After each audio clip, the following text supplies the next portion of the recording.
എല്ലാവർക്കും നമസ്കാരം. ലിബീസ് കിച്ചണിലേക്ക് സ്വാഗതം. നമ്മളിന്നൊരു ഓണം സ്പെഷ്യൽ വീഡിയോ ആയിട്ടാണ് വന്നിരിക്കുന്നത്. നമ്മളിന്നൊരു ശർക്കര വരട്ടിയാണ് കാണിക്കുന്നത്. അപ്പോൾ നമ്മൾ കായൊക്കെ വാങ്ങിച്ചിട്ടുണ്ട്. അതിൽ നിന്നൊരു 3-4 ഏത്തക്കായ എടുത്തിട്ടുണ്ട്. നമ്മൾ കുറച്ചേ ഉണ്ടാക്കുന്നുള്ളൂ. അപ്പോൾ ആദ്യം തന്നെ ആ കായുടെ 2 വശങ്ങളും കട്ട് ചെയ്തതിന് ശേഷം നമ്മൾ പിച്ചാത്തി കൊണ്ട് ജസ്റ്റ് ഒന്ന് വരഞ്ഞാൽ, എന്നിട്ട് നമ്മൾ തൊലി ഇങ്ങനെ ഇളക്കിയെടുത്താൽ മാത്രം മതി. ഇതുപോലെ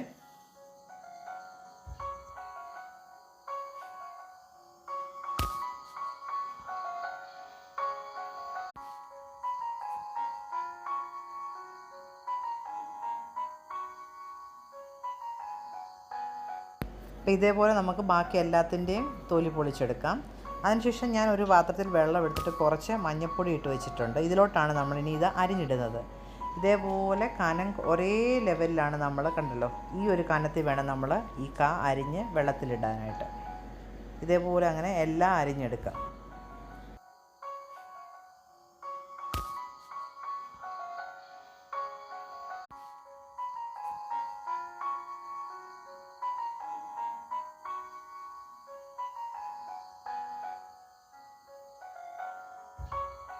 അപ്പോൾ നമ്മുടെ കായെല്ലാം അരിഞ്ഞ് റെഡി ആയിട്ടുണ്ട്.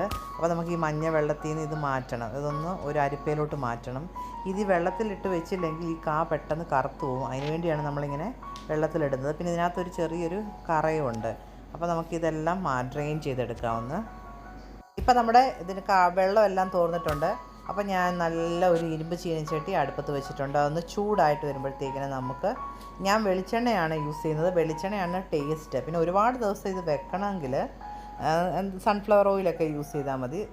നമുക്ക് ആദ്യം കുറച്ച് വെളിച്ചെണ്ണ ഒഴിച്ചു കൊടുക്കാം.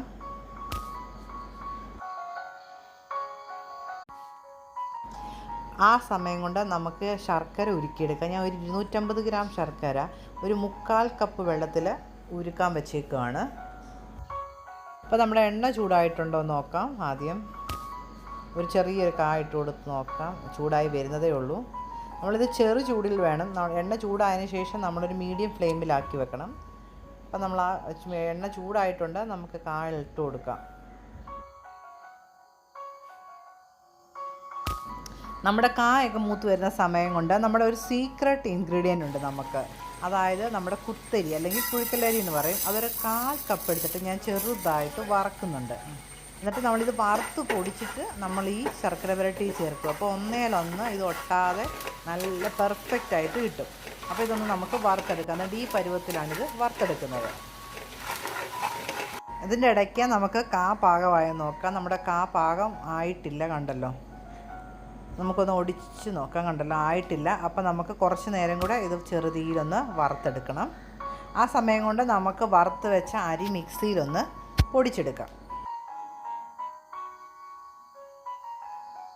ഈ ഒരു പരുവത്തിൽ വേണം പൊടിക്കാനായിട്ട്.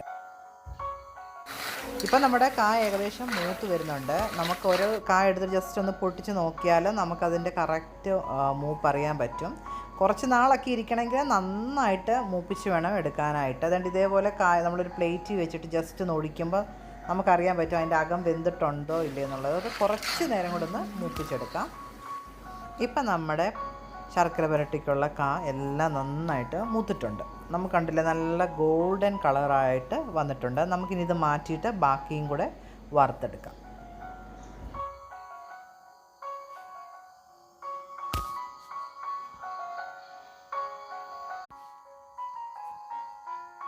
നമ്മൾ ശർക്കര വരട്ടിക്കുള്ള കായെല്ലാം വറുത്തെടുത്തിട്ടുണ്ട്. അതോടൊപ്പം തന്നെ നമ്മൾ ശർക്കര പാനിയും പാവ് കാച്ചി വെച്ചിട്ടുണ്ട്. ശർക്കര പാനി ഒരു നൂൽപ്പരുവല്ല, അതിനെക്കാട്ടിലും കുറച്ച് ലൂസായിട്ടാണ് ഞാൻ പാവ് കാച്ചിയേക്കുന്നത്. അപ്പം ഞാനൊരു ഓട്ടുരുളി അടുപ്പത്ത് വെച്ചിട്ടുണ്ട്. ഉരുളി നന്നായിട്ട് ചൂടായിട്ടുണ്ട്. നമ്മൾ പാവ് കാച്ചിയ ശർക്കര നമുക്കൊരു അരിപ്പയിലൂടെ അരിച്ചെടുക്കാം. കാരണം എന്ന് വെച്ചാൽ ഈ ശർക്കര പാനിയിൽ എന്തെങ്കിലും അഴുക്കുണ്ടെങ്കിൽ അത് മാറിക്കിട്ടും. ഇത് നമ്മൾ ഒഴിക്കുമ്പോൾ തന്നെ ഇത് പെട്ടെന്ന് കുറുകി കിട്ടും. അതിലോട്ട് നമുക്ക് വറുത്ത് വെച്ച കായകൾ ചേർത്ത് കൊടുത്തിട്ട് മിക്സ് ചെയ്തെടുക്കണം ആദ്യം.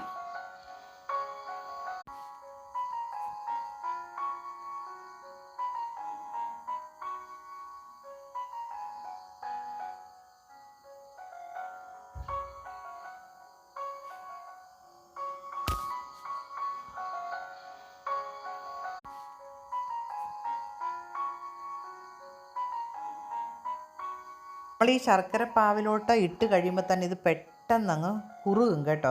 ആ സമയത്താണ് നമ്മളിത് നല്ലതായിട്ട് കുറുകി വരുന്ന സമയത്ത് നമ്മൾ ജീരകം പൊടിച്ചത്, ഏലക്ക പൊടിച്ചത്, പിന്നെ ചുക്ക് പൊടിച്ചത്, ഇത് മൂന്നും കൂടെ മിക്സ് ചെയ്ത് നമ്മൾ ഇതിനകത്തോട്ട് ചേർക്കണം. അപ്പോഴേ ഇത് കറക്റ്റായിട്ട് നല്ലൊരു കറക്റ്റ് മൊത്തത്തിൽ മിക്സായി കിട്ടത്തുള്ളൂ.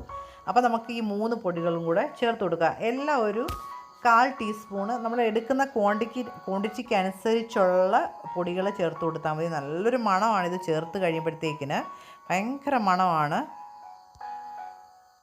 ഇപ്പം നമ്മുടെ ശർക്കരയും കായും എല്ലാം നന്നായിട്ട് മിക്സായി കുറുകി വന്നിട്ടുണ്ട്. ആ സമയത്ത് നമ്മൾ വറുത്ത് പൊടിച്ച അരിപ്പൊടി കുറേശ്ശെ ചേർത്ത് ഇത് നന്നായിട്ട് മിക്സ് ചെയ്യണം. അപ്പം നമ്മൾ മിക്സ് ചെയ്യുമ്പോൾ അറിയാൻ പറ്റും നമുക്ക് പിന്നെ ഇത് ചേർത്ത് കൊടുക്കണമെന്ന്. അതിനുശേഷം ഇത് മിക്സ് ആകുമ്പോഴത്തേക്കിന് ഇത് ഡ്രൈ ആയിട്ട് കിട്ടുന്ന സമയത്ത് ഇത് ഒന്നേലൊന്ന് തൊടാതെ കിട്ടും. അതിനുവേണ്ടിയാണ് നമ്മൾ ഈ അരിപ്പൊടി ചേർത്ത് കൊടുക്കുന്നത്. ഇപ്പോൾ കണ്ടല്ലോ, ഏകദേശം കറക്റ്റ് ഇതെല്ലാം തിക്കായിട്ടുണ്ട്. ഇനി നമുക്ക് അരിപ്പൊടിയുടെ ആവശ്യമില്ല. നമുക്കിനി തണുത്തതിന് ശേഷം മാത്രം നമുക്കിത് നോക്കാം.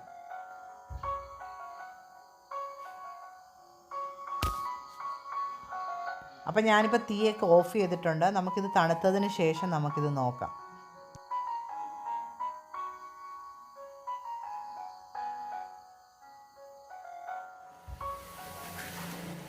നമ്മൾ ശർക്കര വരട്ടിയൊക്കെ ഇപ്പോൾ നല്ലതായിട്ട് തണുത്തിട്ടുണ്ട്. ഇപ്പോൾ കണ്ടില്ലേ, ഒന്നേലൊന്നുമുള്ള തൊട്ടാതാണ് ഇത് കിടക്കുന്നത്. കണ്ടില്ലേ, നമ്മൾ ജസ്റ്റ് ഒന്ന് ഇളക്കി കൊടുത്താൽ മതി. കണ്ടല്ലോ, ഇത് നമ്മൾ നല്ല തണുപ്പൊന്നും കയറാത്ത നല്ലൊരു കണ്ടെയ്നറിൽ സൂക്ഷിച്ച് വെച്ചാൽ കുറേ നാളിരിക്കും. അപ്പോൾ എല്ലാവരും ഇത് ട്രൈ ചെയ്ത് നോക്കണം.